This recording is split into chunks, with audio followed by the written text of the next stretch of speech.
Okay, I'm just sitting here in my car and I just thought I'd have a few words. Happiness.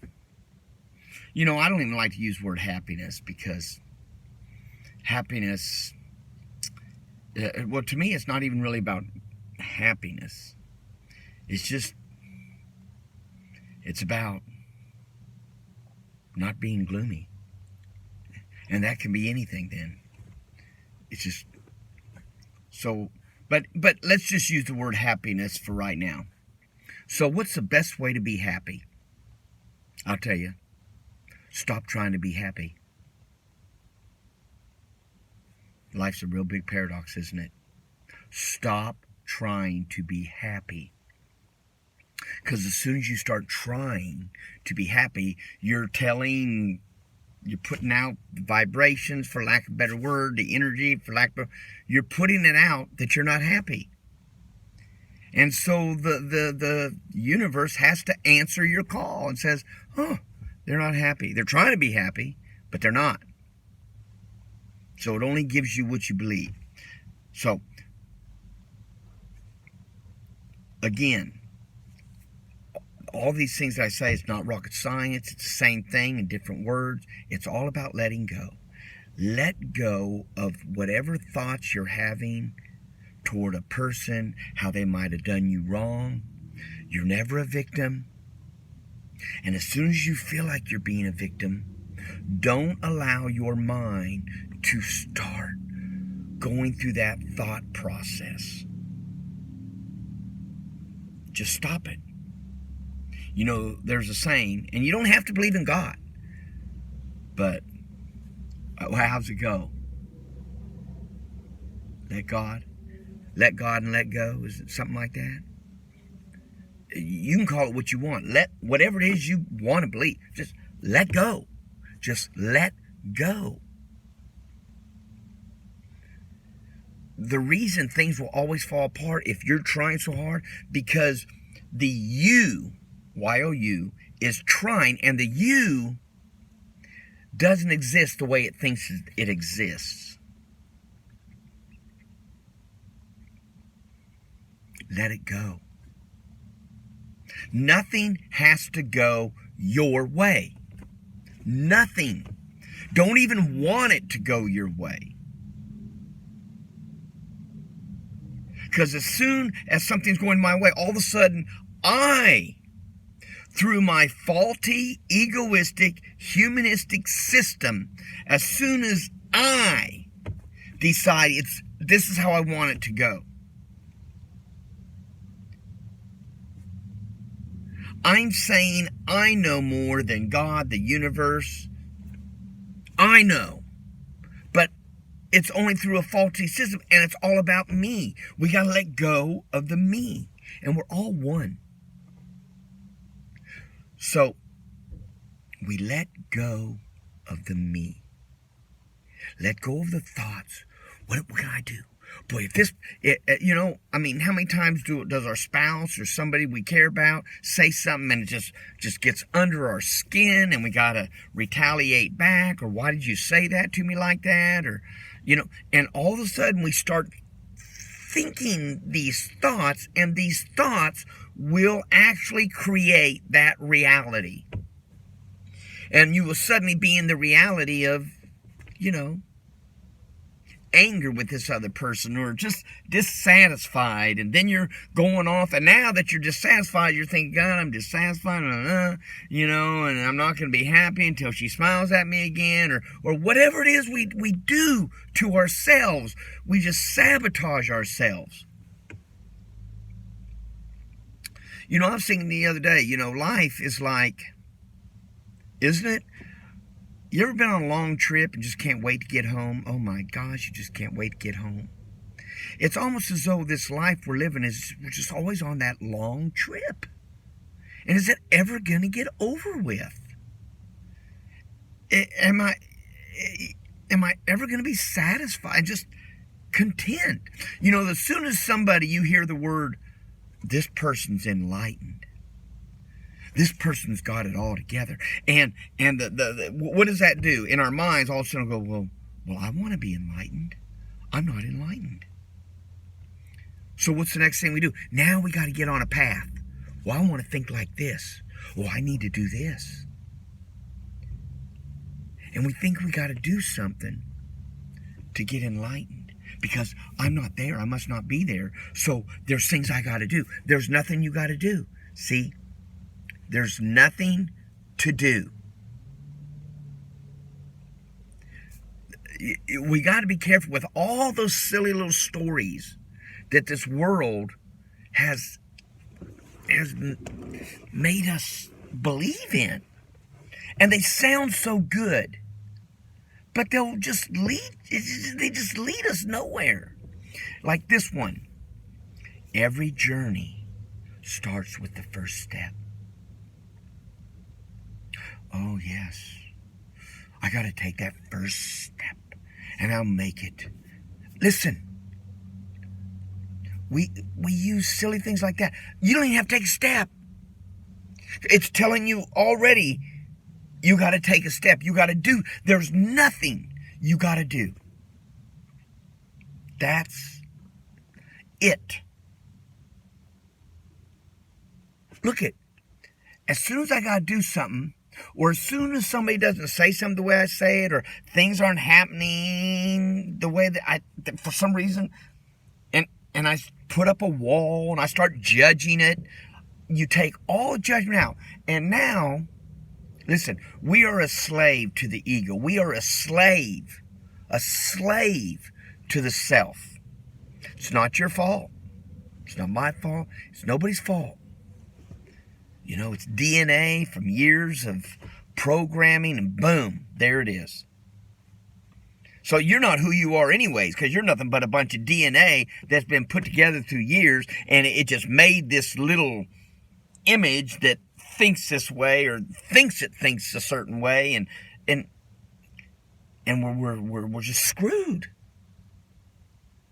So what do? We just stop.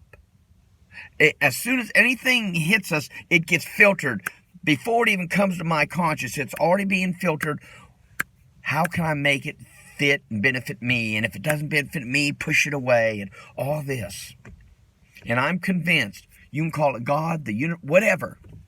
It loves me, for lack of a better word. It completely loves me. So every time I am feeling, let's say, dissatisfied, it's only because it loves me.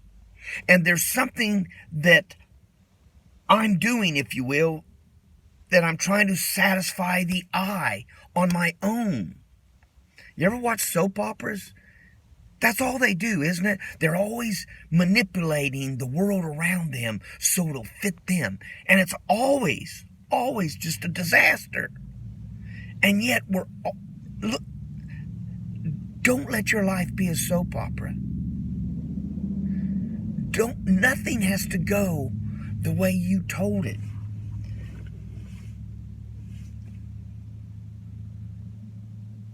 Just start letting things go.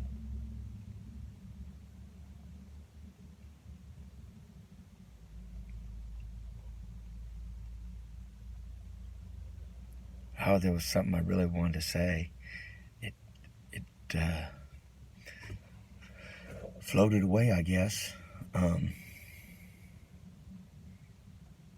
all about nothing. If you want to be happy, stop trying to be happy. Just start watching the thoughts as they go in your mind, and how you attach those thoughts to self. And then now you'll internalize it, and you'll start feeling angry or dissatisfied or this. Oh, God, when's it going to get better?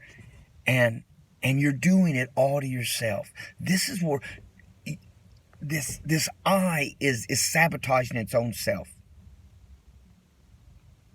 You know, let's say you're an atheist. If you're an atheist, then you're on the path of, well, I don't believe in God, which is fine. You do whatever you want. But see, or I do believe in God, and God is this way, and now I'm on this path. And all I'm saying is, don't get on any path.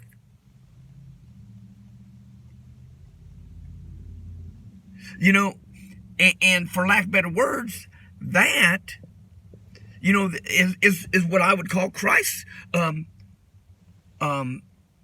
Christ likeness, or what's, there's a certain word everybody uses. Anyways, Christ consciousness. There was this Jesus Christ, and he had this unbelievable consciousness, and we call it Christ consciousness when we're just letting go. Okay? But my point is, whether, if you want to become in what I would call Christ consciousness, just let go and let God. Or you don't even have to use the word God. Just let go. And this, whatever, some people like to call it God. You can call it Boogie Man. It don't matter what name you give it. It's going to happen. So even if you're an atheist, let go of the atheist path. Let go of, I got to believe in God this way path. Let go in all the paths.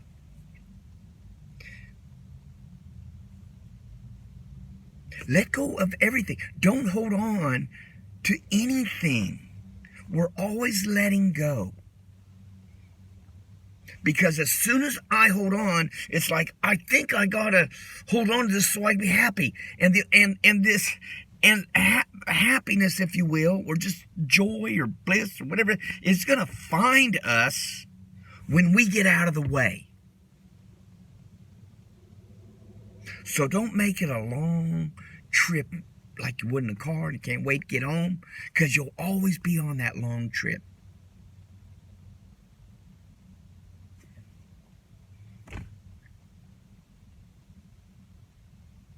Okay. Let go and let God. Let go and let the Boogie Man. Let go and let Toto. Whatever it is, doesn't matter.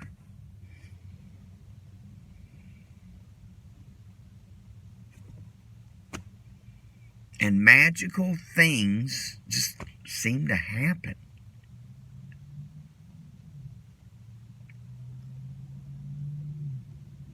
And you'll feel yourself inspired. And you'll just feel these, childlike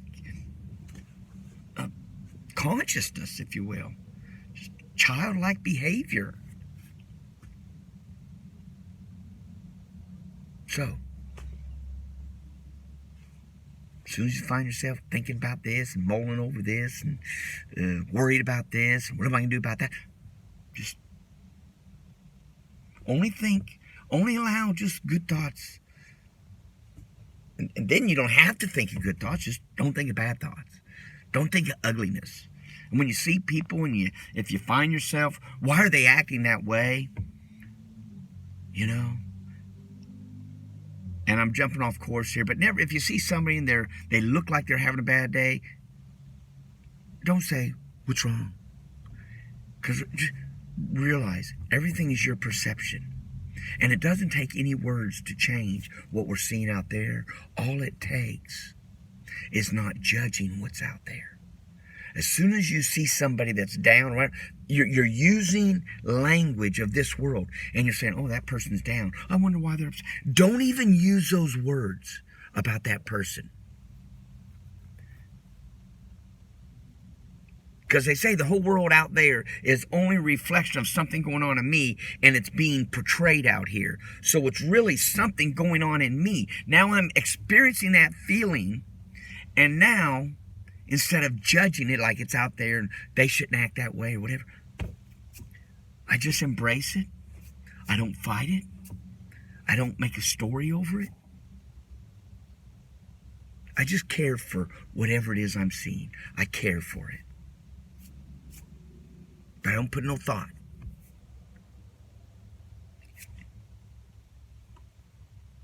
It's not rocket science. Let go and let the Boogie Man. Have a good day.